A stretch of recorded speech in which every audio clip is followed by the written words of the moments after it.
Po kini parasysh ama një gjë, që sot, nëse i kthehemi pak mbrapa llogarisë, ne kemi marrë nga BE-ja mbështetje shumë më pak se 200 milion euro në total në vetë. Shumë më pak.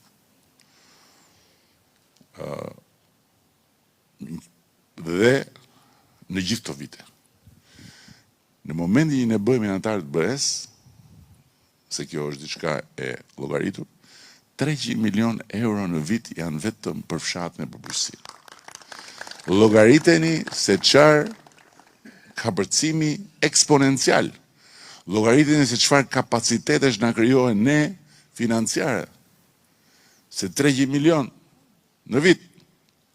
Po prit se janë 1.2 miliard në një mandat qeverisës vetëm për bujqësinë. Ku i ka pas ndonjëherë bujqësia 1.2 miliard? Jo në 4 vjet, po në të gjitha vitet bashkë. Është historike, po ju them. Dhe prandaj unë besoj shumë që të gjithë ne, çdo kush jeton në fshat duhet ta lërë për një moment politikën komplet, ta harroj fare. Ta harroj më komplet, jo jam këtu, ta harroj.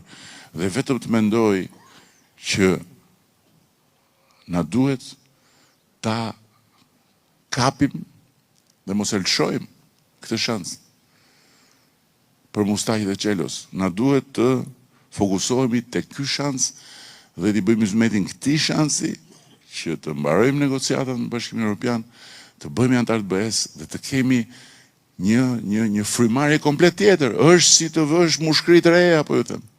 Dhe të vraposh me një shpejtësi shumë herë më të lartë se sa ajo që ti arrin edhe me gjithë sforcon e me gjithë stërvitjet që bën.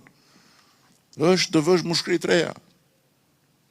Që nuk mundet do t'i lësh pa i vënë se keca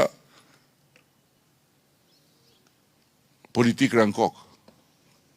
Kjo është kombëtare. Dhe me këtë nuk vinë vetëm 300 milion euro, vinë edhe shumë gjëra të tjera që janë programe ku ne sot nuk mund të kemi akses. S'mund të kemi akses sepse nuk jemi pjesë e asaj familje. Ata na mbështesin si fqinj. Po në momentin kur ne jemi brenda në familje, aty pastaj mbështetemi nga familja si antar të rinj të familjes.